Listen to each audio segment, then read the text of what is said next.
भाई हम मोबाइल में आपको देखने जा रहे हैं तो हमको परचेज करने के लिए बोल रहा है ये, तो परचेज तो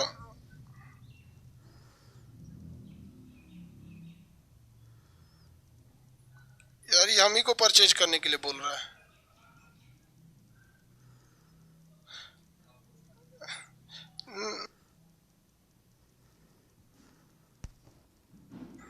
अलाउ कर दो तो हमको परचेज करने के लिए बोल के बाद वो बन जाता है तारा। तारा के अंदर जो न्यूक्लियन संलयन होता है जो हाइड्रोजन हीलियम में बदल जाता है, लेकिन ये स्टेज जो होता है वो प्लाज्मा का होता है। समझाया था ना यहाँ तक में। इसके बाद वो क्या होता है, लाल दानव बन जाता है, रेड जॉइंट। इसके बाद डिपेंड करता है, छोटा रहेगा तो श्वेत वामन, उसके बाद चमकना बंद कर देगा तो काला वामन, बड़ा हो जाएगा तो अभिनव तारा। अभिनव तारा के बाद कई चीजें हो सकते हैं, वो न्यूट्रॉन हो सकता है, वो पल्सर या हो सकता है क्वेसर हो सकता है, ब्लैक होल हो सकता है। सबसे ज्यादा घनत्व जो होता है पल्सर या ब्लैक होल का होता है। क्वेसर और पल्सर बहुत तेज घूमते हैं, न्यूट्रॉन तारे पे कोई चार्ज नहीं होता। अभिनव तारा विस्फोटक होता है। श्वेत वामन को जीवाश्म तारा कहते हैं, इसमें आकार बढ़ जाता है। यहाँ तक समझा दिए थे, कल समझा दिए थे आप लोग को ना, आज आगे थोड़ा समझाएंगे। अभी जो शुरुआत का एक हफ्ता आराम आराम से चलेंगे लोग, उसके बाद थोड़ा सा समझते चलिए, आपको क्वेश्चन नहीं छूटेगा। तारे में कोई भी तारा जो होता है किस स्टेज में होता है, प्लाज्मा स्टेज में होता है। किस स्टेज में होता है, प्लाज्मा स्टेज में होता है।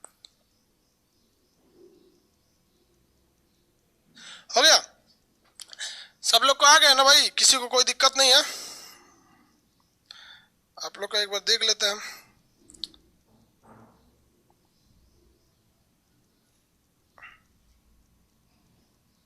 हो गया,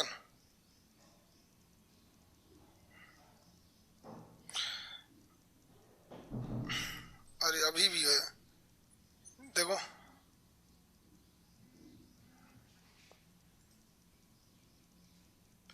चलिए देखिए, आज आपको हम बताते हैं आकाश गंगा के बारे में। आकाश गंगा, ब्रह्मांड किसे कहा जाता है, यूनिवर्स। आप अगर यूनिवर्स की बात करेंगे तो आंख उठाइए, जितना चीज दिख रहा है सबका सब ब्रह्मांड है। आंख उठा के जितना चीज देखेंगे सबका सब ब्रह्मांड है। ब्रह्मांड बहुत असंख्य चीज है, ब्रह्मांड को कोई कल्पना ही नहीं कर सकता है। ब्रह्मांड असंख्य चीज होती है, इसकी कल्पना करना भी मुश्किल हो जाता है। ब्रह्मांड में तारे होते हैं, सबसे ज्यादा ब्रह्मांड में अगर कुछ है तो तारे हैं। असंख्य तारे हैं, उन तारों की समूह को हम लोग कहते हैं आकाश गंगा। क्या कहेंगे, आकाश गंगा। ये आकाश गंगा है। वैसे ही कई सारे आकाश गंगा होते हैं, ये भी आकाश गंगा है। कोई कहेगा तारों के समूह को क्या कहा जाता है, तो आकाश गंगा कहा जाता है। इसमें 100 अरब तारे होते हैं। कोई कहेगा एक आकाश गंगा में कितने तारे होते हैं, तो 100 अरब तारे होते हैं। एक आकाश गंगा में कितने तारे होते हैं, 100 अरब तारे होते हैं। ब्रह्मांड में आकाश गंगाओं की कोई कमी नहीं है। आकाश गंगा क्या होता है, तारों का एक समूह। यहाँ पे आपको कई सारे आकाश गंगा दिख रहे होंगे। यहाँ देखिए कितनी आकाश गंगा दिख रहे हैं, आंसर दीजिए तो। आकाश गंगा यहाँ पे आपको 6 आकाश गंगा दिख रही है। तारों के असंख्य समूह को आकाश गंगा कहा जाता है, जो ब्रह्मांड में बिखरे हुए हैं। यहाँ 1 2 3 4 5 6 आकाश गंगा दिख रही हैं। अगर आप ब्रह्मांड की बात करेंगे तो ब्रह्मांड में आकाश गंगा की कोई कमी नहीं है। ये आकाश गंगा की संख्या 100 अरब है। कितने हैं भैया, 100 अरब है। अभी आपको कितनी आकाश गंगाएं दिख रही हैं, कितनी दिख रही है इस आकाश गंगा में, ये आकाश गंगा अभी आपको दिख रही है केवल 6, जबकि कितनी आकाश गंगा है, 100। और हर एक आकाश गंगा में अगर तारे की बात करिएगा तो 100 अरब तारे हैं। ससुरा कहीं का 100 अरब आकाश गंगा है। हर आकाश गंगा में कितने तारे हैं, सब 100 अरब तारे हैं, 100 अरब तारे। तो इंग्लिश में आकाश गंगा को हम गैलेक्सी कहते हैं। इंग्लिश में क्या कहते हैं, गैलेक्सी। तो एक ये गैलेक्सी, एक गैलेक्सी, ये गैलेक्सी, ये गैलेक्सी, टोटल कितनी गैलेक्सी दिख रही है, 6 गैलेक्सी दिख रही है। ब्रह्मांड में तारों के असंख्य समूह को आकाश गंगा या गैलेक्सी कहते हैं। इसी एक आकाश गंगा में हमारा कोई अपना एक सूरज होगा। ये सब तारे हैं सब। सूरज भी क्या है भाई, सूरज भी एक प्रकार का तारा है। इसी आकाश गंगा में कोई एक हमारा सूरज अपना तारा होगा। और इसमें कौन सा तारा है भाई, तो किसी न किसी एक में हमारा सूरज होगा। समझ में आया कि नहीं आ गया।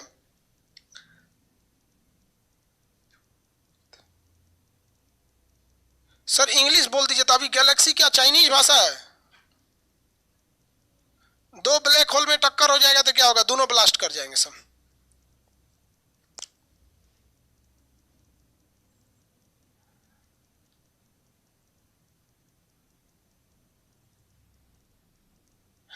देखिए बहुत ध्यान से, वो कह रहा है सर बीपीएससी मेंस का तैयारी करा दीजिए। हम हाथ पकड़ के तैयारी करवाएंगे रे बबुआ, यही सब पूछेगा, पढ़ लो हो जाएगा। तू लोग लुटाने के लिए अइबे किया है। हाथ पकड़ के तैयारी कराएंगे हम आपका। ये सारी की सारी चीजें क्या है, गैलेक्सी है। इसमें किसी एक गैलेक्सी में हमारा अपना सूर्य होगा, कोई एक ऐसी गैलेक्सी होगी जिसमें हमारा अपना सूर्य होगा। मान लीजिए कि हमारा सूर्य इस गैलेक्सी में है, तो ये हमारा सूर्य है भाई, हमारा ये वाली गैलेक्सी सूर्य है। इसमें हम रेड कलर का कर दिए, ये हमारा सूर्य है। छोटा सा है, हम बड़ा कर दिए ताकि आपको दिखाई दे। ये सूर्य है हमारी एक गैलेक्सी में। तो आप बताइए ये जितनी गैलेक्सी हैं, 1 2 3 4 5 6, इन 6 गैलेक्सी में हमारे लिए सबसे इंपॉर्टेंट गैलेक्सी कौन है? हमारे लिए सबसे इंपॉर्टेंट गैलेक्सी कौन हो जाएगा? आंसर देंगे तो इन 6 गैलेक्सी में हमारे लिए सबसे इंपॉर्टेंट गैलेक्सी कौन होगा? नूपुर पांडे 1.4 यूनिट क्या होता है? बेवकूफ, कल समझाए थे, चंद्रशेखर सीमा होता है। 3 नंबर महत्वपूर्ण है। देखो बाबू, आप लोग को एक बात बताते हैं, आप कोई क्वेश्चन पढ़ने से पहले एक बार याद रखिएगा प्रीवियस क्लास किए रहना चाहिए, वरना डायरेक्ट आके मत पूछा कीजिए बेवकूफ की तरह। हम मुंह में से नहीं है कि पहला दूसरा क्लास है तो आपको बाबू भैया कह के समझाएंगे, पीट पाट देंगे हम। ऑफलाइन रहते तो छूट देते हम।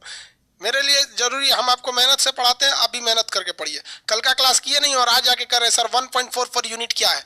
कोई गधा है जिसको ये समझ में नहीं आया हो, जो कल का क्लास किया और उसे ये नहीं पता 1.44 क्या है? अरे ज्योग्राफी में 1.44 सीनते सीधे मारिए चंद्रशेखर सीमा, ऑप्शन बी पर लिखा रहता है। 3 नंबर जरूरी है। क्यों जरूरी है भाई? 3 नंबर इसलिए जरूरी है क्योंकि हम उसी में रहते हैं, हम इसी में रहते हैं 3 नंबर। अब एक बात बताइए, ये सिद्धांत है दुनिया का कि जो हमारे लिए जरूरी है हम उसका अलग नाम रखते हैं। जैसे दूसरे के घर को हम हाउस कहते हैं, लेकिन जिस घर में हम रहते हैं उसे हम होम कहते हैं। समझ में आए कि नहीं? दूसरे के घर को हाउस कहते हैं, your house, this house, that house, but हम अपने घर को कभी हाउस नहीं कहते हैं, हम होम कहते हैं। तो जो हमारा रहता है हम उसे अलग नाम से बुलाते हैं। ये जरूरी है कि मानते हैं कि ये सब के सब क्या है सर? गैलेक्सी है सब। ये सब के सब क्या है सर? गैलेक्सी। हिंदी में क्या कहेंगे? आकाश गंगा है सर। 100 अरब आकाश गंगा है, गिन नहीं सकते हैं 100 अरब इतनी होती है, लेकिन उन 100 अरब आकाश गंगाओं में एक ऐसी आकाश गंगा है जिसमें हमारा अपना सूर्य है, इसलिए हम सूर्य के चारों ओर चक्कर लगाते हैं। तो अगर कहा जाएगा कि हम कहाँ हैं, तो हम इसी 3 नंबर वाली आकाशगंगा में रहते हैं। इसलिए इस आकाशगंगा का नाम मंदाकिनी रख दिया गया। क्या नाम रखा गया? मंदाकिनी। इस 3 नंबर को क्या कहते हैं? मंदाकिनी। मंदाकिनी। हम बताइए हमारी आकाशगंगा का नाम क्या है? मंदाकिनी नाम है। क्या है? मंदाकिनी। सीबीएसई वाला इसको मंदाकिनी नहीं कहता है, मिल्की वे कहता है। क्या कहेगा? मिल्की वे। मिल्की वे। तो हम किस आकाशगंगा में रहते हैं? हमारी आकाशगंगा का नाम मंदाकिनी है। क्वेश्चन पूछेगा क्या हमारी मंदाकिनी आकाशगंगा है? क्या दिक्कत है? नहीं समझ में आया?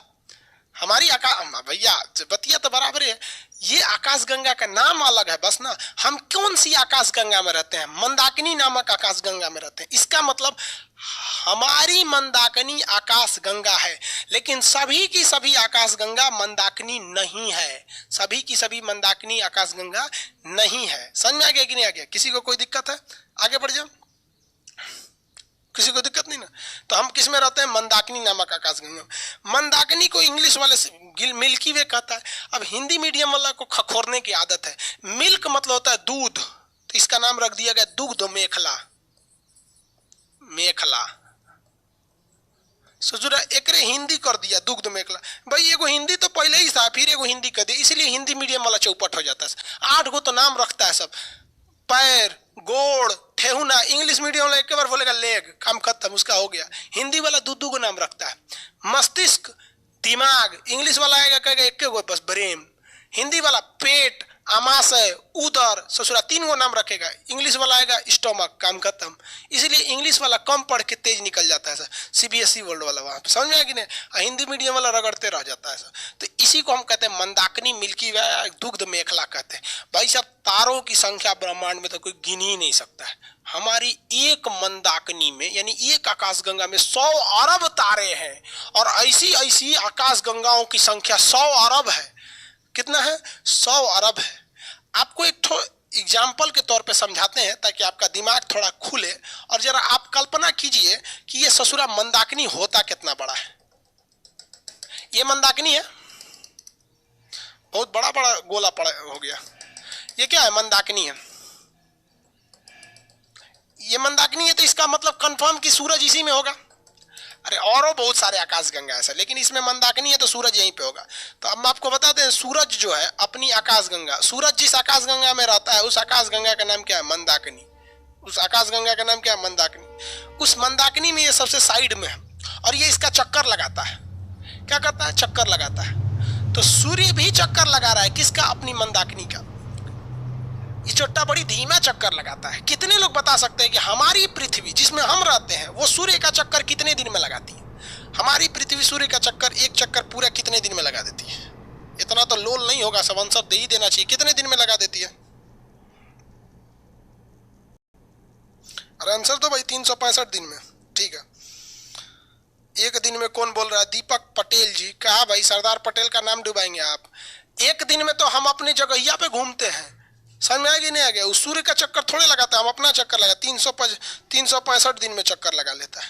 लेकिन ये जो सूर्य है ये चोटा इतना कोढ़िया है कि ये इसका चक्कर लगाता है 25 करोड़ साल में। देखिए इस कोढ़िया को 25 करोड़ साल में चक्कर लगाता है। हद है भैया।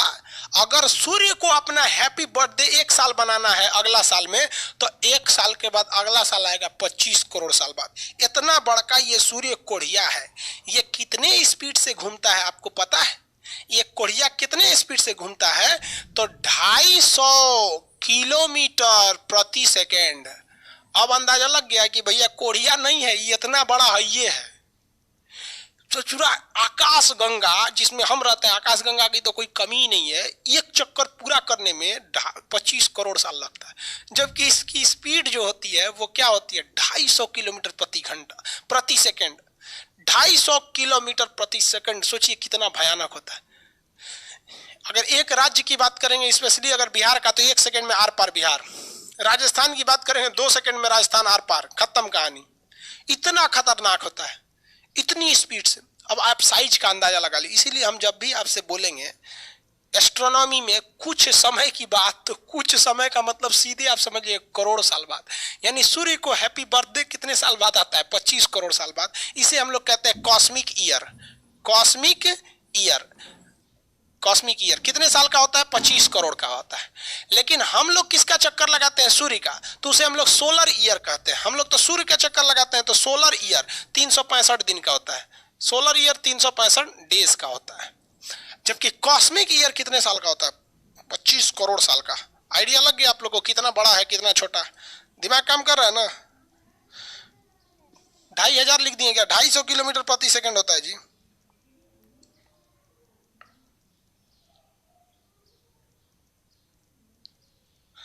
सेब बताएंगे बाबू अभी गैलेक्सी का।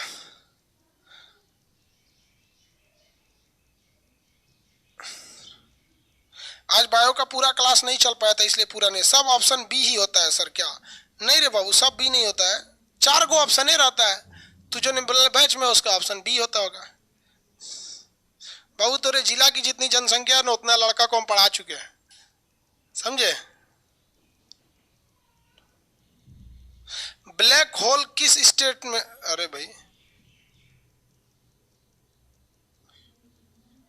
एक और है एक ठोकी सर, इसका मतलब कहीं और भी जीवन है। हमको भी लगता है वो सब हम लोग को नहीं खोज पा रहा है, ऐसा हम लोग उसको नहीं खोज पा रहे हैं। तो ये आपका समझ में आ गया आपको मिल्की वे।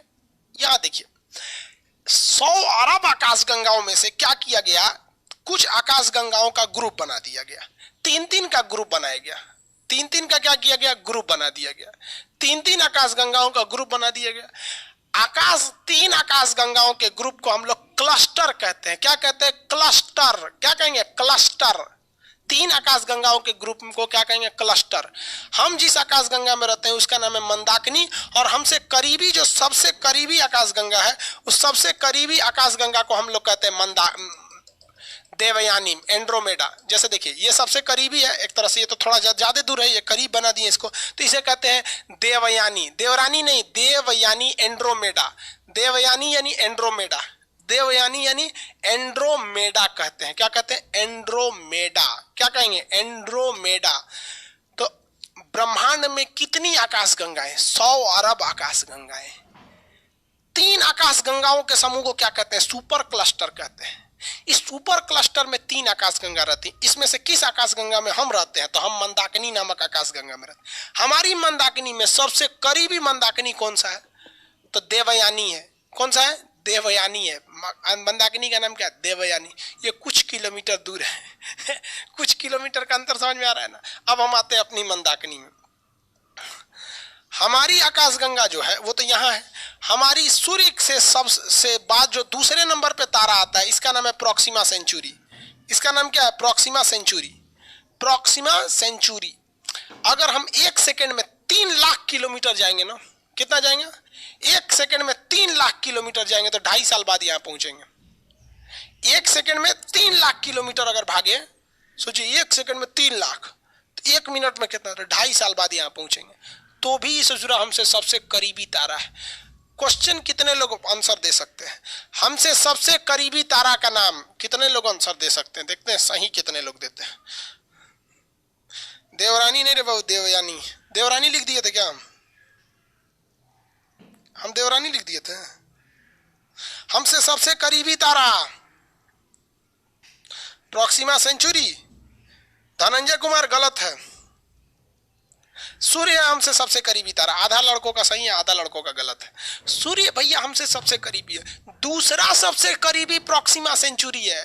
अगर कहेगा कि सूरज का सबसे करीबी, तब ना प्रोक्सिमा सेंचुरी। हमारा सबसे करीबी सूरज। नहीं समझता है इस विषय। आंसर मार के आएगा, कहेगा 100 को मैं 80 को सही मारे हैं 80 को सही मारे। हमसे सबसे करीबी तारा सूर्य। सूर्य का सबसे करीबी प्रोक्सिमा सेंचुरी। और ये मंदाकिनी नामक आकाशगंगा का सबसे करीबी आकाशगंगा तो एंड्रोमेडा यानी देवयानी। एंड्रोमेडा यानी देवयानी। समझ में आया कि नहीं आ गया?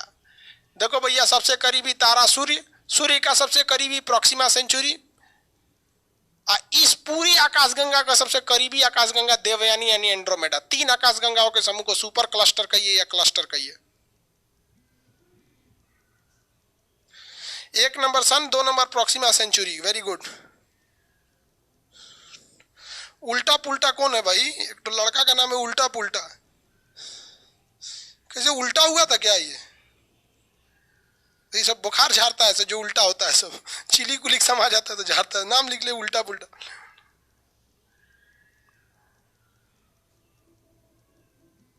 आगे बढ़े।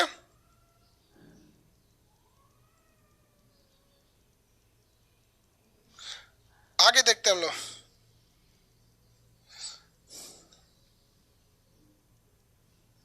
सर आपके क्लास मेन से कैसे उपयोगी होगी बताइए। ये हो गया ना। अब आओ यहाँ पर, ये हमारी आकाशगंगा हो गई। दूसरी आकाशगंगा हम बनाते हैं, थोड़ा बड़ा बनाते हैं। ये हमारी अपनी मंदाकिनी है। हम तो आपको समझने के लिए बता दे रहे हैं, थोड़ा बड़ा बना रहे हैं क्योंकि अब इसमें हमको तारामंडल वगैरह सब बनाना है। ये मंदाकिनी है। ये हमारी क्या है भैया? मंदाकिनी। इस मंदाकिनी में हमारा कौन होगा? सूर्य होगा। मंदाकिनी में हमारा आकाशगंगा है। हमारा जो आकाशगंगा है ना, सर्पिलाकार है। सर्पिलाकार। सर्पिलाकार को अंग्रेजी में क्या कहते हैं? स्पाइरल। स्पाइरल है। स्पाइरल का मतलब क्या होता है भाई साहब?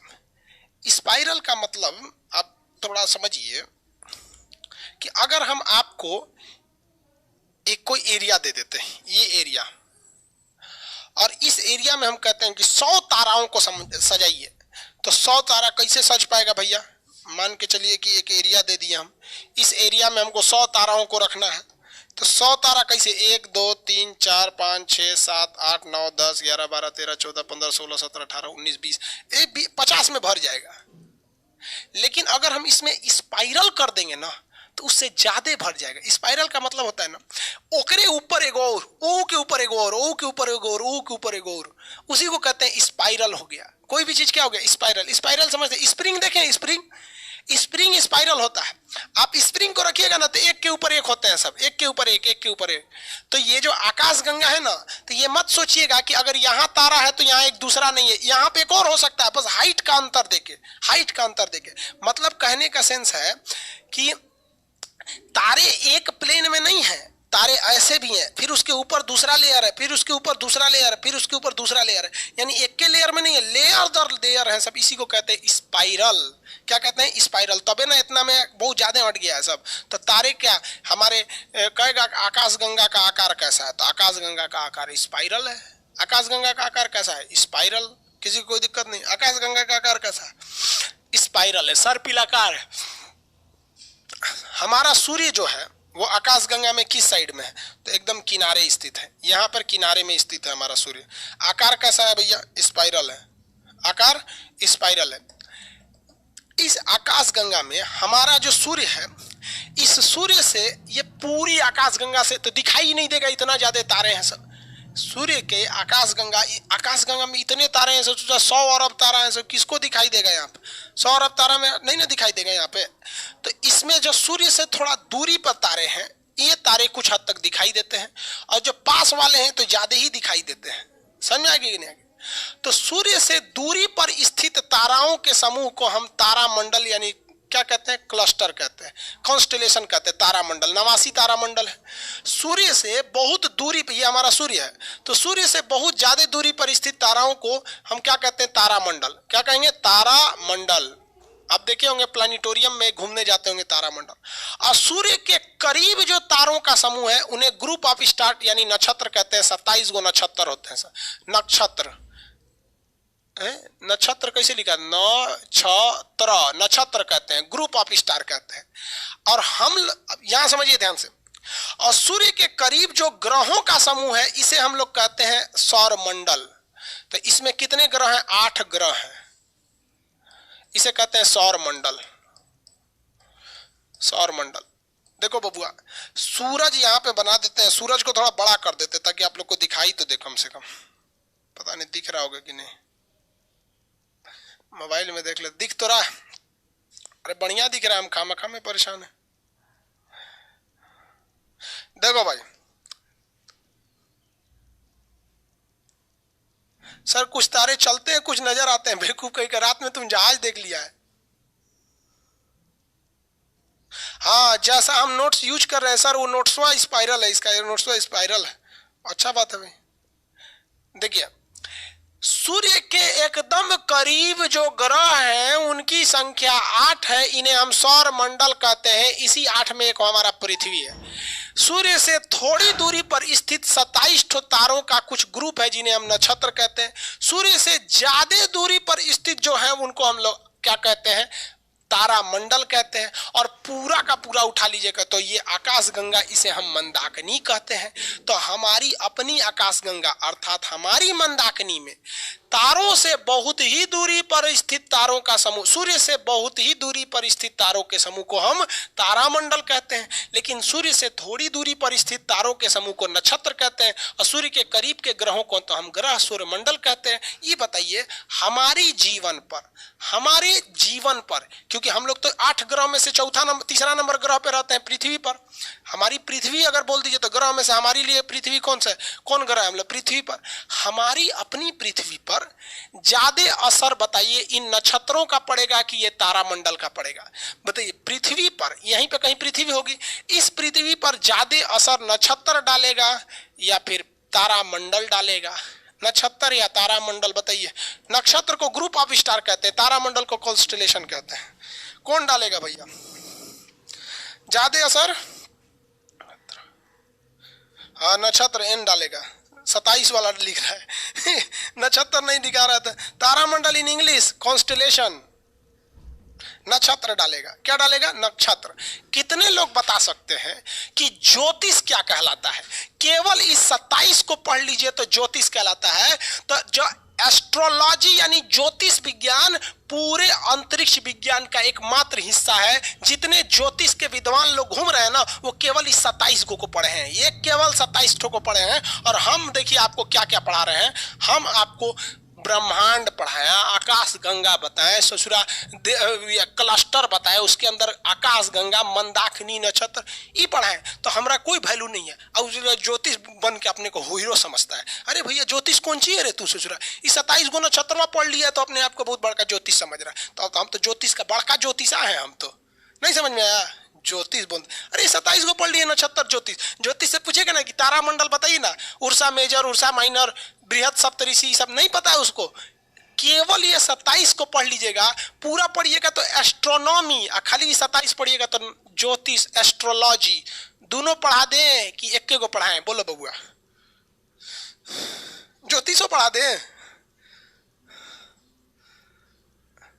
ज्योतिषाचार्य हैं आप।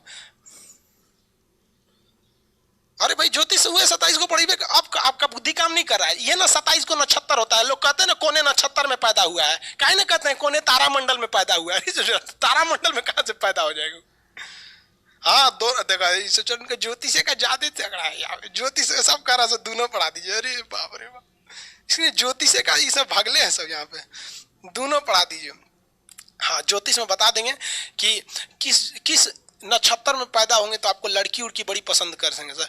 वृषभान में अगर पैदा होंगे ना, वृषभान नक्षत्र में, तो लड़की सब बहुत आपको लाइन मारेगी। सब समझ में आ गया कि नहीं?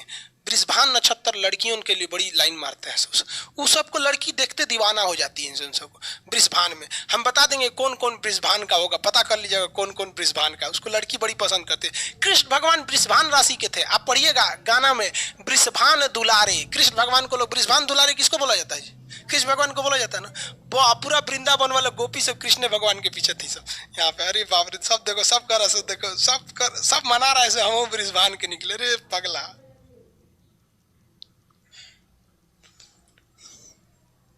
वो कह रहा है अभिषेक कुमार सर बीपीएससी नहीं निकला तो ज्योतिष बन जाएंगे लोग। अच्छा हाल है भाई, अभी से ये बैकअप से लेके चल रहा है। चलिए देखो भाई, आगे देखते हैं हम लोग, ऐसे पगला देगा सब। 27 तो नक्षत्र होता है। पहले ग्रहों की संख्या कितनी थी? कितने लोग बता सकते हैं? पहले ग्रहों की संख्या थी 9। आपको हम नक्षत्र का बताते हैं। नक्षत्र ज्योतिष में बहुत पहले से, जब कृष्ण भगवान उत्तर प्रदेश का मथुरा छोड़कर गुजरात के द्वारका चले गए थे तो गोपियां परेशान हो गई थी सब, और गोपियों ने कहा था कि नखद वेद ग्रह जोड़कर अधिकर अवसो बनत उसे खाए। मतलब जितने नक्षत्र हैं उसे जोड़ दीजिए। तो नक्षत्र कितने भैया? 27। उन्होंने क्या कहा था? नखद वेद ग्रह जोड़कर। नक्षत्र कितने हैं? 27। वेद कितने हैं? 4। ऋग्वेद, सामवेद, यजुर्वेद, अथर्ववेद, 4। नखद वेद ग्रह, ग्रह कितने हैं? तो उस समय ग्रहों की संख्या 9 थी भैया। आज ना 2006 में 8 हो गए सब।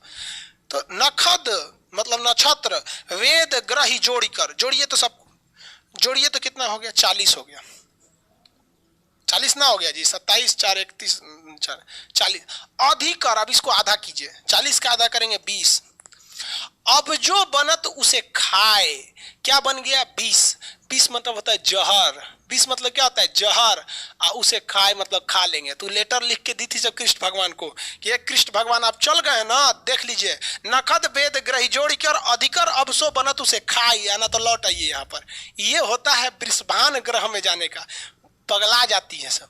तो कुछ लड़का सबको देखिएगा ना, वो नखद वृषभान का होता है तो ओकरे याद में लड़की सब इसे ब्लेड से काट लेती हैं सब। Oh my God, if you will not return that I will cut my all arteries and veins because I true love you. दूर ससुरा कही। सच्चा प्यार इंसान की जिंदगी बर्बाद कर देता है। अगर जिंदगी बनाना है तो याद रखिए, या तो प्यार कीजिए नहीं, या तो ओनली टाइम पास, अदरवाइज आपकी लाइफ खराब हो जाएगी। लड़की छोड़ के जाना मतलब सौभाग्यशाली। जिसको लड़कियों ने लात मारा वो बहुत आगे चला गया है। समझ में आ गया कि नहीं गया? लड़की छोड़ के जाने से कुछ नहीं होता है। लड़की है ससुरी, ऑक्सीजन थोड़े है कि चल जाएगी तो मर जाएंगे आप लोग। हटाइए उनसे। समझ में आ गया कि नहीं? कौन कौन क्या क्या बोल रहा है भाई?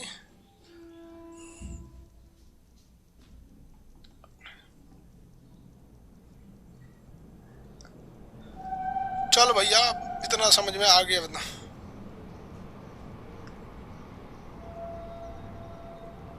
शैलेश कुमार कह रहे प्यार हो जाता है। हो जाता है, जिसके पास टाइम रहता है उसी को होता है। इसको टाइम नहीं, उसके पास फुर्सतें नहीं है, प्यार हो जाता है। बचपना है ये। इतना तो समझ में आ गया आप लोग को किसी को कोई दिक्कत नहीं है। सूर्य प्रोक्सिमा सेंचुरी वगैरह में, हम लोग किसमें रहते हैं, मंदाकिनी, देवयानी इत्यादि में रहते हैं लोग। तो ये आकाशगंगा। तो हम आपको क्या बताए थे, तारा कैसे बनता है, फिर तारों के समूह हो जाते हैं, फिर कैसे कैसे हो जाता है, फिर बिग बैंग थ्योरी वगैरह, ये सारी चीजें आते रहते हैं आपको। ये सब के बारे में आपको पढ़ना है A to Z। आगे बताएं आपको तारामंडल वगैरह, आकाशगंगा के बारे में सब बताएं। ब्रह्मांड क्या चीज हो जाएगा भाई, तो नक्षत्र वगैरह तो होते हैं सब भाई। ज्योतिष किस पर स्थित है, तारामंडल पे कि नक्षत्र पे? ज्योतिष किस पर स्थित है भाई, ज्योतिष तारामंडल पे नहीं, नक्षत्र पर स्थित है। यहां देखो भाई, ये पूरा का पूरा जो बोर्ड देख रहे हैं ना, ये पूरा का पूरा क्या है, ब्रह्मांड है। इस ब्रह्मांड में क्या आते हैं, सब आकाश गंगा आते हैं।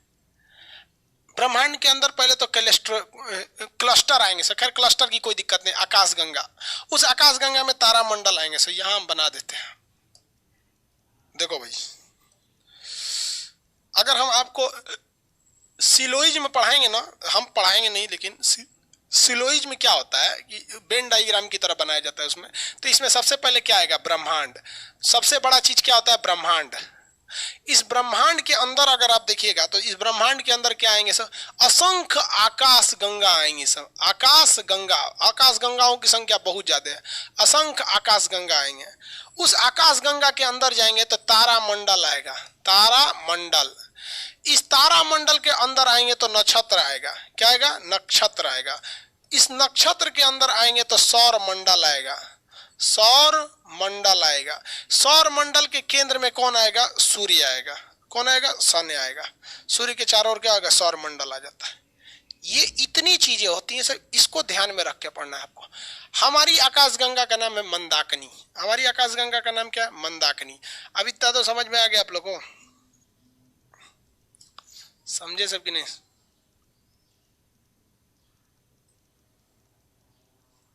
नक्षत्र ग्रुप ऑफ स्टार आकाशगंगा का चक्कर लगाते हैं। सूर्य किसका चक्कर लगाता है, आगे बढ़े, सूर्य किसका चक्कर लगाता है, अंदर आंसर बताइए फटाफट। सूर्य किसका चक्कर लगाता है, अरे भैया सूर्य अपनी आकाशगंगा का चक्कर लगाता है। सूर्य किसका चक्कर लगाता है, अपनी आकाशगंगा का चक्कर लगाता है। समझ में कि नहीं का? और हम किसका चक्कर लगाते हैं, सूर्य का चक्कर लगाते हैं। सूर्य के पीछे सूर्य भागता है तो हमको भी खींच के लेके भागता है। सूर्य क्या करता है, हमको भी खींच के लेके भागता है, लेकिन पता नहीं चलता हम लोग को।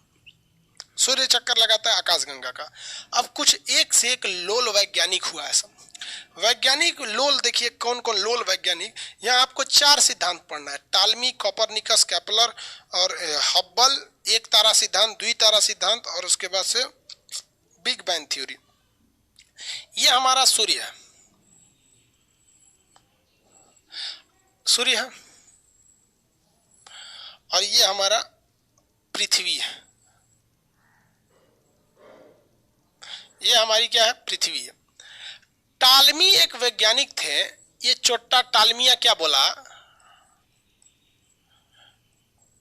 टालमी बोलता है ना कि हमारी पृथ्वी स्थिर है, हमारी पृथ्वी स्थिर है। सूर्य हमारी पृथ्वी का चक्कर लगाता है, इसीलिए तो सूर्योदय और सूर्यास्त होता है। कौन चक्कर लगा रहा है, सूर्य लगा रहा है। तो चोट्टा बोलता है कि सूर्य चक्कर लगाता है, सूर्य चक्कर लगाता है। और लोग टालमी को लोग भगवान समझने लगे, वैज्ञानिक, टालमी वैज्ञानिक, हद हो गया। इसको टालमिया को लोग 800 साल तक इस टालमी को लोग वैज्ञानिक कहने लगे लोग। टालमी टालमी टालमी के बाद आया आपका कोपरनिकस। कोपरनिकस कोपरनिकस ने कहा, रे बकलोलवा, सूर्य चक्कर नहीं लगाती है, पृथ्वी चक्कर लगाते हैं। कौन चक्कर लगा रहा है, पृथ्वी चक्कर लगाता है। कौन चक्कर लगाता है, पृथ्वी। तो पहली बार किसने बोला था, कोपरनिकस। उसके बाद आया केपलर। केपलर ने कहा कि पृथ्वी जो चक्कर लगाती है वो गोला पे चक्कर नहीं लगाती है, अंडाकार रास्ता पे चक्कर लगाती है। तो ये गोला पे चक्कर नहीं लगाती है। तो कोपरनिकसवा बोला था गोल गोल चक्कर लगाती है। कहा कि ना गोल गोल नहीं लगाती है, ये इलिप्टिकल लगाती है। इलिप्ट मतलब होता है दीर्घवृत्त। कैसा चक्कर लगाती है, दीर्घवृत्त पर चक्कर लगाती है।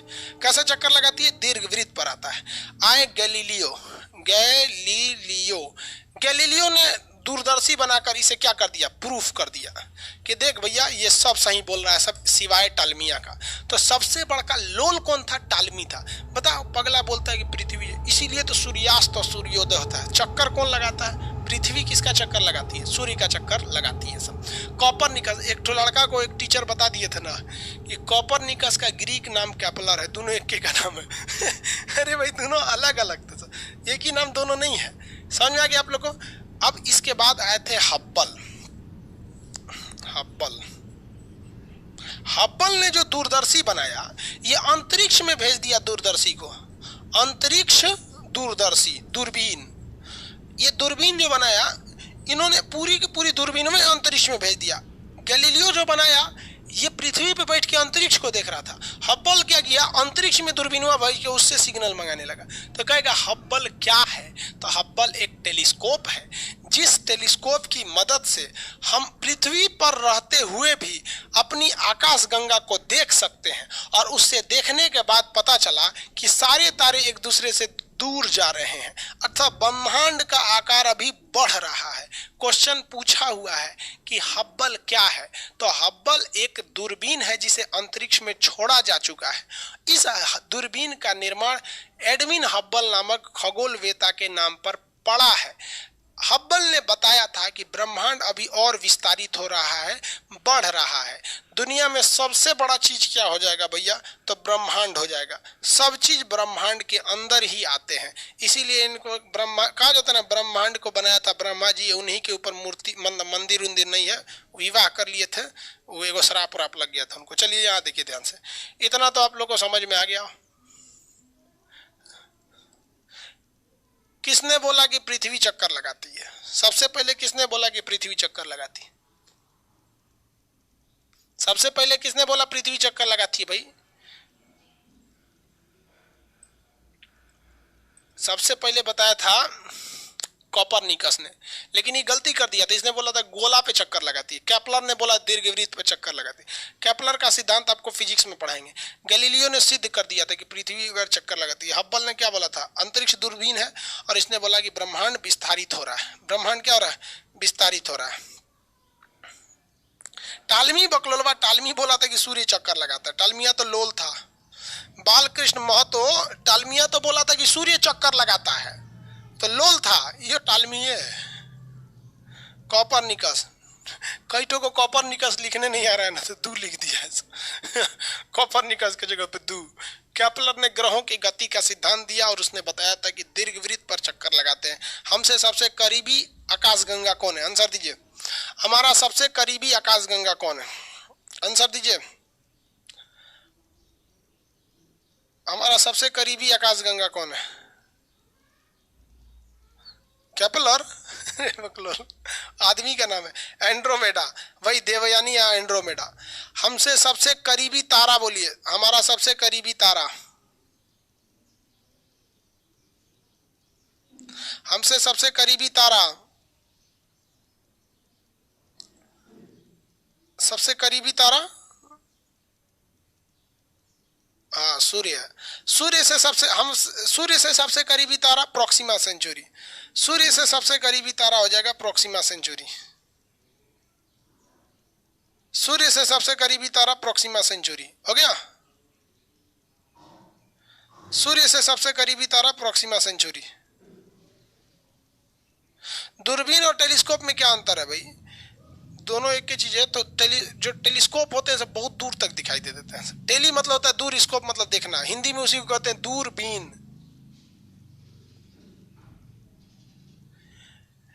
नक्षत्र में कितने तारा समूह होते हैं, नक्षत्र की टोटल संख्या बताएंगे, नक्षत्र की टोटल संख्या, नक्षत्र की टोटल संख्या, नक्षत्र की टोटल संख्या 27। तारामंडल की संख्या 89, 89 तारामंडल है। तारामंडल की संख्या 89 है।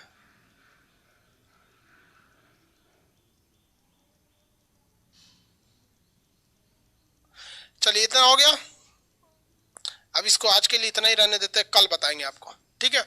अब ज्योतिष वगैरह सब पढ़ने के लिए रेडी रहिए। ज्योतिष में ईवी ज्योतिष वगैरह, ज्योतिष तो सिंपल है यार, नहीं तो हम आपको पढ़ाइए देंगे। ज्योतिष सिंपल है, E27 को पढ़ा देंगे तो ज्योतिष हो जाएगा। जब ज्योतिष पढ़ लीजिएगा ना सब समझ में आ जाता है आप लोग को। ज्योतिष में कहते हैं ना कि इस शनिचर के दिन बाल नहीं कटवाना चाहिए, समझ में आ गया? आपको कंसेप्ट नहीं पढ़ाता है। शनिवार के दिन किसी भी काले चीज को नहीं मिटाना चाहिए, क्योंकि नक्षत्र में सबसे खतरनाक आपके ग्रह में शनि भगवान आते हैं, क्योंकि नक्षत्र सीधा देखता है ग्रहों को और ग्रह देखता है पृथ्वी पर। तो जैसे कहते हैं शनिवार के दिन कोई भी काले चीज को नहीं मिटाना चाहिए, क्योंकि शनिवार के दिन अगर काले चीज को मिटा देंगे तो शनि भगवान गुस्सा हो जाते हैं। समझ में आ गया कि नहीं आ गया? किसी को कोई दिक्कत नहीं है? आगे बढ़े, चलिए नेक्स्ट क्लास कल करेंगे, आज के लिए इतना ही।